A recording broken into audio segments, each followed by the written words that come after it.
So here's some Yom Kippur prep. Um, this is like an amazing, amazing day. It's a culmination of the most powerful light, that's expressed through a 10-day period throughout the whole year is from Rosh Hashanah to Yom Kippur. It's unbelievable light, and the culmination of that light is Yom Kippur.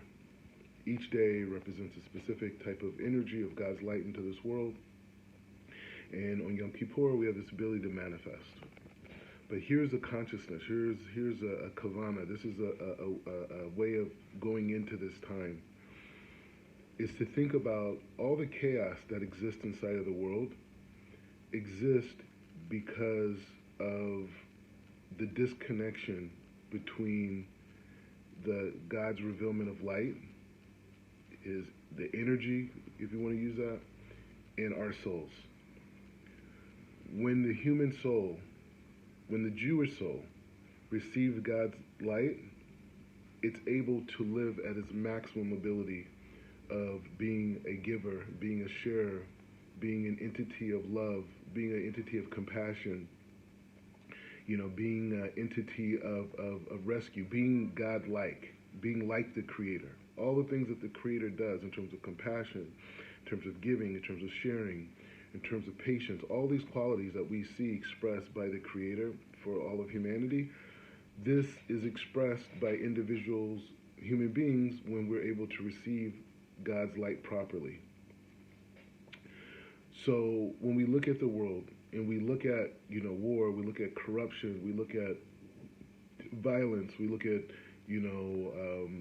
people stealing, we see diseases around the world, we see inequities, we see people suffering, from famines, all these different things that exist in the world, wealth distribution, racism, all these things that we see is a byproduct of this light coming into this world and not being received properly by creation.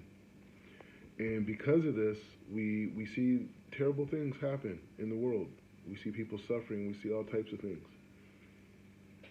So the power of Yom Kippur gives us the ability to realign ourselves to that ability. Gives the nation of Israel, right, which are in essence the spokesmen or spokespeople for God. We realign ourselves with the light of the Creator in our souls. And so the fasting is not just like, oh, we're depriving ourselves and this, we're suffering, this, blah, blah, blah, but rather it's about saying that, no, I am a vessel, a receiver of God's light. And the external things, right, are what block them. My ego, my perception, the definitions I've given to life, all these different things are in the way of me receiving this ultimate light to be an example for all of humanity. So my blessing to everyone, is to see themselves as the cause and not the effect in this reality, to see themselves as a vessel of goodness, as a vessel of positivity, a vessel of sharing. And for us to imagine on this Yom Kippur a world of givers and sharers, of people giving love, people who are giving compassion, people having empathy, people creating solutions for others, because their souls are in line with God's light and they're fulfilled.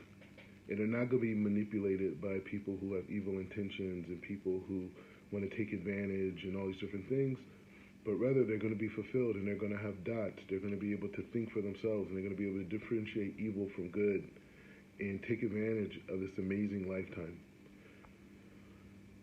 So, Hak Sameach, we should just only know good things.